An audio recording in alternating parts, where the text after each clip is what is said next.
30 जनवरी 1948 वह दिन जब महात्मा गांधी की गोली मारकर हत्या कर दी गई।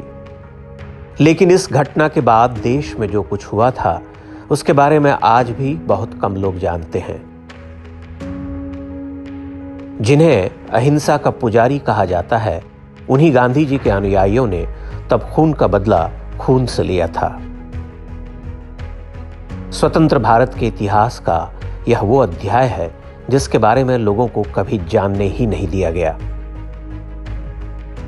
जैसे ही पता चला कि गांधी की हत्या करने वाला नाथूराम गोडसे चित्पावन ब्राह्मण है, बंबई और महाराष्ट्र के कई क्षेत्रों में भयानक हिंसा आरंभ हो गई। पहले केवल गोडसे उपनाम वाले परिवारों को निशाना बनाया गया, लेकिन शीघ्र ही सभी मराठी ब्राह्मण हिंसा की चपेट में आ गए। गांधी की मौत का बदला लेने के लिए कई ब्राह्मणों को निर्ममता से मारा गया। महाराष्ट्र ही नहीं, पड़ोसी राज्य कर्नाटक, मध्य प्रदेश और यहां तक कि दिल्ली में भी ब्राह्मण परिवारों पर हमले किए गए। महान शास्त्रीय गायक पंडित भीमसेन जोशी भी इन हमलों में बाल बाल बचे थे, जबकि वे कन्नड़ ब्राह्मण थे। आरोप यह है कि सुनियोजित नरसंहार तब के कांग्रेसी नेताओं की देखरेख में हुआ था। देश की गांधीवादी व्यवस्था ने इस हत्याकांड को ऐसे छिपा दिया मानो कुछ हुआ ही नहीं। तत्कालीन रिपोर्ट्स के अनुसार मुंबई, पुणे, सतारा, कोल्हापुर, सांगली, अहमदनगर, सोलापुर और कराड़ जैसे क्षेत्रों में भारी हिंसा और आगजनी हुई। गांधी जी के अनुयायी कांग्रेस कार्यकर्ताओं ने 2000 से 5000 तक लोगों को मौत के घाट उतार डाला। हालांकि इसकी कभी आधिकारिक पुष्टि नहीं हो पाई। वीर सावरकर के तीसरे भाई नारायण दामोदर सावरकर भी इस जातीय घृणा का शिकार बने थे। गांधीवादियों ने उन्हें मुंबई के शिवाजी पार्क में घेरकर ईंट पत्थरों से मार डाला था।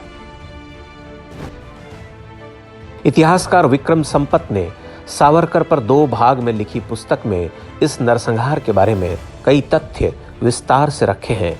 इनके अनुसार मरने वालों में बड़ी संख्या में महिलाएं और बच्चे थे। 20,000 के लगभग मकान और दुकानें जला दी गईं। इतने बड़े पैमाने पर हिंसा के बावजूद एक भी पुलिस केस दर्ज नहीं किया गया। कई लोगों को जेलों में बंद करके यातनाएं भी दी गईं।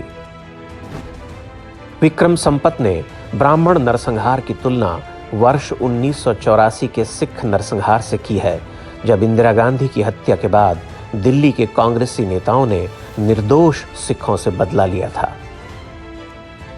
भारतीय राजस्व सेवा के अधिकारी रहे अरविंद कोल्हटकर ने भी 1948 के इस ब्राह्मण नरसंहार पर काम किया है। उन्होंने लिखा है कि तब मैं 5 साल का था। हम सातारा में रहा करते थे। जहां पर हमारा घर था वहां ज्यादातर गैर ब्राह्मण लोग ही रहा करते थे। यहाँ लोगों के बीच बहुत भाईचारा था, लेकिन उस हिंसा में हमारा परिवार भी बुरी तरह से शिकार बना। 1 फरवरी 1948 के दोपहर को हमारा घर और प्रिंटिंग प्रेस जला दिया गया। जबलपुर से छपने वाले हिंदी दैनिक उषा काल ने अपने 5 फरवरी 1948 के अंक में छापा कि महाराष्ट्र के सतारा जिले के 400 गांवों में हजारों ब्राह्मण परिवारों पर हमले हुए हैं। लगभग 1500 घर जलाने के समाचार हैं। सतारा के ही उड़तरे में एक कुलकर्णी ब्राह्मण परिवार की महिला और उनके पोते को घर में जीवित जला दिया गया। सातारा के ही पचगनी में एक स्कूल को आग लगा दी गई क्योंकि उसे चलाने वाला एक ब्राह्मण था। सांगली में एक कपड़ा मिल और टीबी अस्पताल जला दिया गया। नागपुर में जोशी हाई स्कूल के भवन में आग लगा दी गई। जब फायर ब्रिगेड की गाड़ियां आग बुझाने पहुंची तो गांधीवादी दंगाइयों ने उन्हें भी वापस लौटने को विवश कर दिया। कोल्हापुर में राष्ट्रीय स्वयंसेवक संघ के नेता GH जोशी की फैक्ट्री को दंगाइयों ने आग के हवाले कर दिया। कोल्हापुर में ही प्रसिद्ध फोटोग्राफर भालजी पेंढेकर का स्टूडियो जला दिया गया, जिसमें उनके 2.5 लाख रुपए से अधिक के कैमरे राख हो गए। गांधी की हत्या का बदला लेने के लिए प्रसिद्ध मराठी लेखक और कवि पत्रकार गजानन त्र्यंबक मडखोलकर का घर भी जला दिया गया था। इस घटना से दुखी मडखोलकर ने वर्ष 1949 में एक पुस्तक लिखी जिसका नाम है एका निर्वासिताची कहानी, अर्थात एक निर्वासित व्यक्ति की कहानी।